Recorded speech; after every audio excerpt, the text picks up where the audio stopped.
नमस्कार दोस्तों, स्वागत है आपका अपने YouTube channel Patel sir UP पर। आज है 1 नवंबर 2023। दैनिक समसामयिकी में हम लोग फूल पत्ती वाली क्लास का रिवीजन करेंगे। आज की इस क्लास में कुमार गौरव सर द्वारा कराए गए 10 महत्वपूर्ण करंट के क्वेश्चन का रिवीजन करेंगे। साथ ही ब्रह्मास्त्र सीरीज के इम्पॉर्टेंट क्वेश्चन का भी रिवीजन करेंगे। इस क्लास की जो PDF है आपको हमारे टेलीग्राम चैनल पे मिल जाएगी, जिसका लिंक जो है वीडियो के डिस्क्रिप्शन बॉक्स में दिया गया है। आइए शुरुआत करते हैं आज के पहले क्वेश्चन से। जो हमारा आज का पहला क्वेश्चन है, हाल ही में 8वीं बार बेलन डी ओर पुरस्कार से किसे सम्मानित किया गया? तो ये सम्मानित किया गया लियोनेल मेसी को। ये रहने वाले हैं अर्जेंटीना के। इन्होंने जो है 8वीं बार इस खिताब को जीता है। ये 8वीं बार जीतने वाले विश्व के पहले व्यक्ति बने हैं। अगर बात की जाए महिला में ये अवार्ड किसे दिया गया, तो ये दिया गया एटाना बोनामती को, जो रहने वाली हैं कहाँ की, स्पेन की। अगर बात करें बैलन डी ओर पुरस्कार की, तो इसकी शुरुआत होती है 1956 ईस्वी में। ये कहाँ पे दिए जाते हैं? ये दिए जाते हैं पेरिस, फ्रांस में। अगर बात की किसको दिए जाते हैं ये दिए जाते हैं फुटबॉल के बेस्ट प्लेयर को। इसमें पहला जो दिया गया था वो किसे दिया गया? वो दिया गया था स्टेनली मैथ्यूल को, जो रहने वाले थे यूके के। आते हैं इस क्वेश्चन के लल्लन टॉप पे। जो हमारा पहला पॉइंट है वो है डूरंड कप। संतोष ट्रॉफी था रोवर्स कप जो है, इसका संबंध किस खेल से है? तो इसका संबंध है फुटबॉल से। अगला क्वेश्चन है फीफा विश्व कप 2022 जो है ये कहाँ पे आयोजन हुआ था? तो इसका आयोजन होता है कतर, दोहा में। विजेता जो था अर्जेंटीना विजेता था तथा फ्रांस जो था वो उप विजेता था। इसका जो शुभंकर था लायू।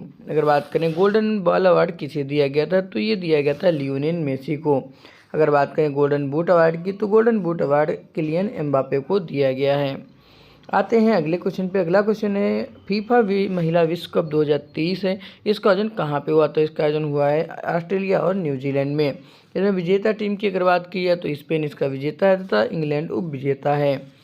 आते हैं अगले पॉइंट पे। अगला हमारा पॉइंट है इंटर कॉन्टिनेंटल कप जो है, इसका विजेता टीम कौन सी है? तो इसकी विजेता टीम है भारत। अगर उप विजेता की बात की जाए तो लेबनान जो इसका है वो उप विजेता है। आते हैं आज के अगले क्वेश्चन पे। जो हमारा अगला क्वेश्चन है, हाल ही में दिवंगत प्रसिद्ध जलवायु वैज्ञानिक और नोबेल पुरस्कार विजेता सलीमुल हक का जो संबंध है वो किस देश से है? तो इनका संबंध है बांग्लादेश से। इनको जो है सन 2007 में शांति के नोबेल पुरस्कार से नवाजा गया था। अगर बात करें बांग्लादेश की, तो बांग्लादेश राज्य का जो गठन होता है वो होता है सन 1971 ईस्वी में। बांग्लादेश की राजधानी है ढाका तथा मुद्रा जो यहाँ की है वो है टका। अगर बात की यहाँ के प्रधानमंत्री की, तो शेख हसीना जो हैं ये यहाँ की प्रधानमंत्री हैं। अगला पॉइंट है बगबंधु। जो शेख हसीना थी, इनके पिताजी जो थे उनका नाम था शेख मुजीबुर रहमान, जिन्हें बगबंधु के नाम से जाना जाता है। इनकी अगर पार्टी की बात की है तो इनकी पार्टी का नाम था आवामी लीग। अगर बात करें भारत और बांग्लादेश में युद्ध अभ्यास की, तो बोंगो सागर और संप्रीति युद्ध अभ्यास दो भारत और बांग्लादेश के बीच में होते हैं। अगला पॉइंट है भारत की सीमा से सटे भारत की सीमा से जो है राज्य जो है कौन कौन हैं वो बांग्लादेश से सीमा बनाते हैं? तो ये राज्य हैं पश्चिम बंगाल, असम, मेघालय, त्रिपुरा और मिजोरम। अगर बात की जाए इसकी लंबाई की, तो इनकी जो लंबाई है वो है 4096 किलोमीटर। ये 4096 किलोमीटर की सीमा जो है ये साझा करते हैं। आते हैं इस क्वेश्चन के लल्लन टॉप पे। जो पहला पॉइंट है MS स्वामीनाथन। तो MS स्वामीनाथन को भारत में हरित क्रांति का जनक कहा जाता है। अगर बात करें विश्व में हरित क्रांति के जनक कौन है, तो वो है नॉर्मन बोरलॉग। हरित क्रांति शब्द जो है किसने दिया था? तो वो दिया था विलियम गॉड ने। अगला क्वेश्चन है 3 बार नोबेल पुरस्कार प्राप्त करने वाली संस्था कौन सी है? तो ये संस्था है रेड क्रॉस, जिसके जो संस्थापक थे वो कौन थे? वो थे हेनरी ड्यूनेंट, जिनको शांति का पहला नोबेल पुरस्कार दिया गया था। आते हैं अगले पॉइंट पे। अगला पॉइंट हमारा है कि शांति का नोबेल पुरस्कार 2023 में किसे दिया गया? तो ये दिया गया नरगिस मोहम्मदी को। ये रहने वाली हैं ईरान की। अगला नाम है बालकृष्ण दोषी। तो बालकृष्ण दोषी जो थे ये वास्तुकार थे, जिनका हाल ही में निधन हो चुका है। इनको पद्म विभूषण हाल ही में पद्म विभूषण दिया गया था। इनको जो है प्रेस्टीजियर अवार्ड से भी सम्मानित किया गया है। आते हैं आज के अगले क्वेश्चन पे। जो हमारा अगला क्वेश्चन है, हाल ही में रूसी कंपनी रोसाटॉम ने विश्व की सबसे ऊंची परमाणु सुविधा कहाँ स्थापित की है? तो ये स्थापित की बोलिविया में। अगर बोलिविया की आप बात की जाए तो बोलिविया की राजधानी है लापाज, जो विश्व की सबसे ऊंची राजधानी है। यहाँ पे जो भंडार है तो वो टिन के भंडार पाए जाते हैं। बोलिविया और पेरू की सीमा पे एक झील पाई जाती है जिसका नाम है टिटिकाका झील, जो कि विश्व की सबसे ऊंची नौकागम्य झील है। जिसे हनीमून लेक के नाम से भी जाना जाता है।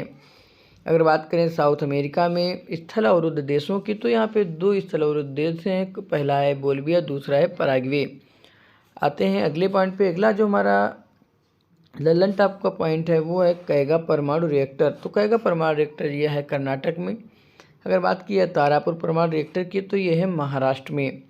अगला है काकरापार परमाणु रिएक्टर, ये है गुजरात में। नरौरा परमाणु रिएक्टर ये बुलंदशहर उत्तर प्रदेश में स्थित है। तक कल्पक्कम और कुडनकुलम परमाणु रिएक्टर जो है ये है तमिलनाडु में। इसको जो है रूस की सहायता से स्थापित किया गया था। आते हैं आज के अगले क्वेश्चन पे। जो हमारा अगला क्वेश्चन है, हाल ही में 31 अक्टूबर 2023 को समाप्त हुई मेरा माटी मेरा देश अभियान का संबंध किस मंत्रालय से है? तो इसका संबंध है संस्कृति मंत्रालय से। इसकी शुरुआत होती है 9 अगस्त 2023 को। प्रधानमंत्री नरेंद्र मोदी के द्वारा संकल्पना इसकी दी जाती है। इसका नारा था कि मिट्टी को नमन, वीरों और वीरों को वंदन। इसमें दोस्तों हर ग्राम पंचायत में शहीदों की याद में एक शिलालेख स्थापित होंगे। इसमें अमृत कलश यात्रा का आयोजन हुआ, जिसमें हर देश के हर कोने से मिट्टी लाकर युद्ध स्मारक जो है दिल्ली में अमृत वाटिका का निर्माण किया जाएगा। अगर बात करें, इसमें पंच प्रण पर बल दिया गया है। आते हैं इस क्वेश्चन के लल्लन टॉप पे। जो पहला पॉइंट है वो है विश्व मृदा दिवस कब मनाया जाता है? तो ये मनाया जाता है 5 दिसंबर को। अगला पॉइंट है ब्लैक अर्थ जो सॉइल है ये किस मृदा को कहते हैं? तो इसको कहते हैं चरनोजम मृदा को। अगला नाम है काली मिट्टी का उपनाम क्या है? तो काली मिट्टी का उपनाम है रेगुर या कपासी मृदा। अगला क्वेश्चन है सल्फर की कमी को दूर करने वाले यूरिया का क्या नाम है? तो इस यूरिया का नाम है यूरिया गोल्ड। आते हैं आज के अगले क्वेश्चन पे। जो हमारा अगला क्वेश्चन है, हाल ही में चर्चा में रहे क्यूबसैट SSAMU सैटेलाइट का संबंध जो है किससे है? तो इसका संबंध है अलीगढ़ मुस्लिम यूनिवर्सिटी से। यह एक नैनो उपग्रह है। आते हैं इस क्वेश्चन के लल्लन टॉप पे। पहला पॉइंट जो है वो है Aditya L1। Aditya L1 mission को PSLV C57 के द्वारा लॉन्च किया जाता है। अगला है NVS-01। NVS-01 जो है ये नेविगेशन की सेकेंड पीढ़ी का पहला उपग्रह है, जिसको GSLV F12 के द्वारा लॉन्च किया गया है। अगला है चंद्रयान 3। चंद्रयान 3 को LVM 3rd M4 रॉकेट के द्वारा लॉन्च किया जाता है। इसको लॉन्च जो है 14 जुलाई 2023 को लॉन्च किया गया या 23 अगस्त 2023 को चंद्रमा के साउथ पोल पर सफल लैंडिंग करता है। जहाँ पे ये लैंडिंग करता है उसका नाम शिव शक्ति पॉइंट रखा गया है। अगर बात करें अंतरिक्ष दिवस की, तो 23 अगस्त से ही अंतरिक्ष दिवस को मनाना स्टार्ट किया गया है। अगला पॉइंट है DSSAR। DSSAR जो है सिंगापुर के उपग्रह हैं, जिनको PSLV C56 के द्वारा लॉन्च किया गया है। अगला क्वेश्चन है, हाल ही में ब्रिटिश एंड्योरेंस चैंपियनशिप में भाग लेने वाली पहली भारतीय महिला कार रेसर जो हैं हुमैरा मुश्ताक का जो संबंध है वो किस राज्य से है? तो इनका संबंध है जम्मू कश्मीर से। आते हैं इस क्वेश्चन के लल्लन टॉप पे। पहला जो हमारा पॉइंट है कि पहली MotoGP रेस 2023 का आयोजन कहाँ हुआ है? तो इसका आयोजन होता है उत्तर प्रदेश में। उत्तर प्रदेश में कहाँ पे? तो बुद्ध इंटरनेशनल सर्किट नोएडा में इसका आयोजन होता है। विजेता की अगर बात की जाए तो मार्को बेंचोजी जो हैं ये विजेता हैं। कहाँ के रहने वाले हैं? रहने वाले हैं इटली के। अगला नाम है क्रिस्टीना कोच। क्रिस्टीना कोच जो है चांद पर जाने वाली पहली महिला अंतरिक्ष यात्री हैं, जिन्होंने आर्टेमिस मिशन के तहत चांद पे गई हैं। अगला नाम है शिवा चौहान। तो कैप्टन शिवा चौहान जो है वो सियाचिन में तैनात होने वाली पहली महिला सैन्य अधिकारी हैं। अगला नाम है सुषमा पटेल। सुषमा पटेल जो है वो नेत्रहीन महिला क्रिकेट टीम की जो है कप्तान हैं।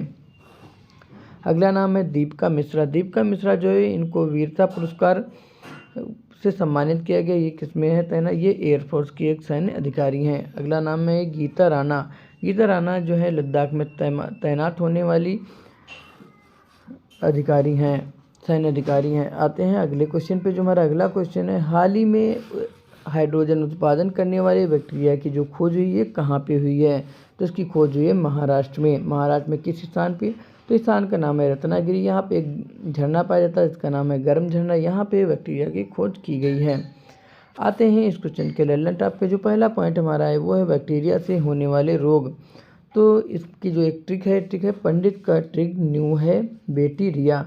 पा से हो जाएगा प्लेग, डा से हो जाएगा तपेदिक, ता से हो जाएगा TB, का से काली खांसी, टा से तपेदिक और टाइफाइड, और न्यू से होगा का से होगा कुष्ठ रोग, नींव से होगा निमोनिया और हा से हो जाएगा हैजा। अगर बात करें महाराष्ट्र की, तो महाराष्ट्र राज्य की स्थापना 1960 ईस्वी में होती है। इसकी राजधानी जो है वो है मुंबई। जनसंख्या की दृष्टि से इसका स्थान है दूसरा तथा क्षेत्रफल की दृष्टि से इसका स्थान है तीसरा। यहाँ के मुख्यमंत्री का नाम है एकनाथ शिंदे तथा यहाँ के जो गवर्नर है वो है रमेश बैस। अगर बात की जाए झील की, तो यहाँ पे लातूर और कोयना 2 झील पाई जाती हैं। यहाँ पे गोदावरी नदी है जिसका उद्गम होता है त्र्यंबकेश्वर पहाड़ी से तथा कृष्णा नदी का जो उद्गम है वो होता है महाबलेश्वर से। यहाँ पे औरंगाबाद जो है जगह है उसका नाम क्या रखा गया, वो नाम कर दिया गया संभाजी नगर। आते हैं आज के अगले क्वेश्चन पे, जो हमारा अगला क्वेश्चन है, हाल ही में मेरा हाउ चोंगवा उत्सव जो है कहाँ आयोजित हुआ है? तो ये आयोजन हुआ है मणिपुर में। मणिपुर के अगर मुख्यमंत्री की बात की जाए तो वीरेंद्र सिंह जो है इसके मुख्यमंत्री हैं। इसका जो मेरा हाउ चोंगवा उत्सव है, इसका जो उद्देश्य है सभी समुदायों को एक साथ लाना। अगर मणिपुर राज्य की बात की जाए तो इसका राज्य की स्थापना होती है सन 1972 ईस्वी में। डेट थी 21 जनवरी की।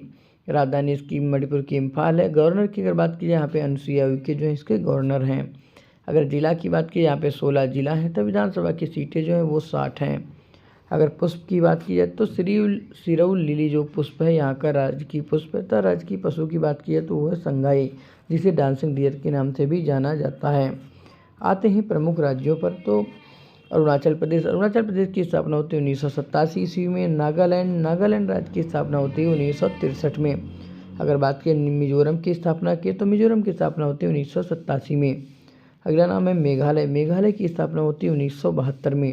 अगर सिक्किम राज्य की बात की जाए, सिक्किम राज्य की स्थापना होती है वो 1975 ईस्वी में। आते हैं आज के अगले क्वेश्चन पे, जो हमारा अगला क्वेश्चन है, हाल ही में चर्चा में रहे सिंगूर संयंत्र विवाद का संबंध जो है वह किससे है? तो इसका संबंध है पश्चिम बंगाल से।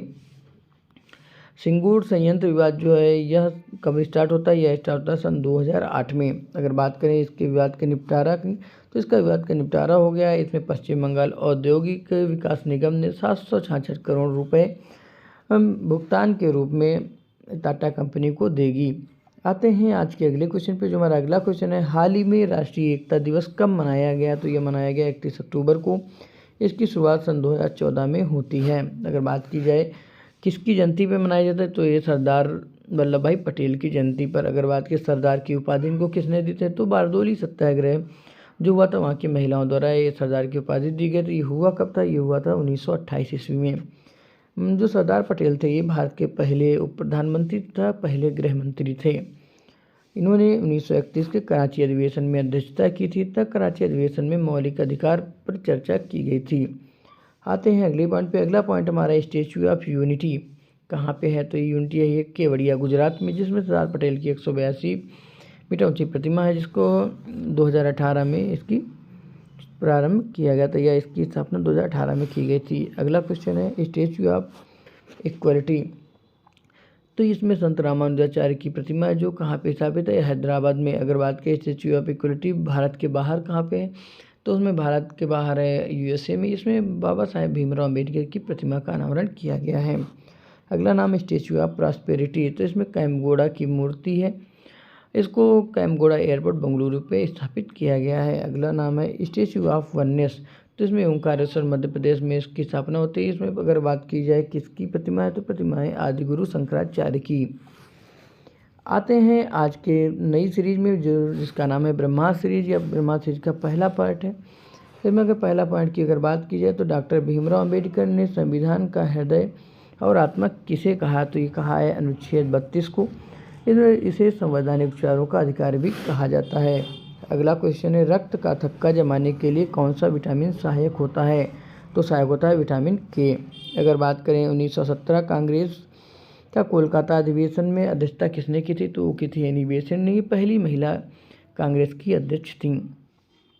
अगला आते हैं अगले क्वेश्चन पे। अगला क्वेश्चन है NSSO का CSO में विलय क्या कहलाता है? तो वो NSO हो जाता है। इसका विलय होता है सन 2019 में। आते हैं अगले क्वेश्चन पे। अगला क्वेश्चन है सुप्रीम कोर्ट में कुल न्यायाधीश कितने हैं? तो जो सुप्रीम कोर्ट की स्थापना होती है 28 जनवरी 1950 को, तब उसमें 1+7 यानी कि 8 न्यायाधीश थे। वर्तमान में 1+9 यानी कि 34 न्यायाधीश हैं। आते हैं अगले क्वेश्चन पे। अगला क्वेश्चन है INS विक्रांत। INS विक्रांत जो है 2 सितंबर 2022 को कोची से लॉन्च किया जाता है। यह भारत का पहला स्वदेशी वाहक पोत है। अगला क्वेश्चन है अंग्रेजी में प्रथम ज्ञानपीठ पुरस्कार किसे दिया गया, तो ये दिया गया अमिताभ घोष को। अगला क्वेश्चन है DRDO के जो अध्यक्ष हैं उनका क्या नाम है, तो उनका नाम है समीर कामत। अगला क्वेश्चन है तीनों गोलमेज सम्मेलन में भाग लेने वाले एकमात्र व्यक्ति कौन थे, वो थे डॉक्टर बाबा साहेब भीमराव अम्बेडकर। आते हैं अगले क्वेश्चन पे। अगला क्वेश्चन है मौलिक कर्तव्यों से संबंधित संविधान संशोधन कौन सा है, तो यह है 42वां संविधान संशोधन 1976। आते हैं अगले क्वेश्चन पे। अगला क्वेश्चन है सती प्रथा का अंत जो है वो कब हुआ था, तो इसका अंत होता है 1929 ईस्वी में राजा राम मोहन राय के प्रयासों द्वारा तथा लॉर्ड विलियम बेंटिंक की सहायता से सती प्रथा का अंत हुआ था। अगला क्वेश्चन है नरसिम्हन समिति का संबंध किससे है, तो इसका संबंध है बैंकिंग रिफॉर्म से। अगला क्वेश्चन है दक्षिण भारत की सबसे ऊंची चोटी का क्या नाम है, तो सबसे ऊंची चोटी का नाम है अनाईमुडी। अगला क्वेश्चन है वंदे मातरम गीत जो है पहली बार किस कांग्रेस अधिवेशन की अध्यक्षता में गाया गया था, तो ये गाया गया था 1896 रहमतुल्लाह की अध्यक्षता में। अगला क्वेश्चन है रंगीला बादशाह के नाम से किसे जाना जाता है, तो ये जाना जाता है मोहम्मद शाह रंगीला को। अगला क्वेश्चन है विश्व हिंदी दिवस कब मनाया जाता है, तो यह मनाया जाता है 10 जनवरी 1975 को। आते हैं अगले क्वेश्चन पे। अगला क्वेश्चन है फोलिक अम्ल किस विटामिन में पाया जाता है, तो ये पाया जाता है विटामिन B9 में। अगला क्वेश्चन है अनुच्छेद 350 का संबंध जो है वो किससे है, तो इसका संबंध है मातृभाषा में शिक्षा से। आते हैं अगले क्वेश्चन पे। अगला क्वेश्चन है चुनाव आयोग की स्थापना कब होती है, तो चुनाव आयोग की जो स्थापना है यह होती है 25 जनवरी 1950 को। अगला क्वेश्चन है नामदफा राष्ट्रीय उद्यान कहाँ पे स्थित है, तो यह है अरुणाचल प्रदेश में। अगला क्वेश्चन है राष्ट्रीय सांख्यिकी दिवस कब मनाया जाता है, तो यह मनाया जाता है 29 जून को।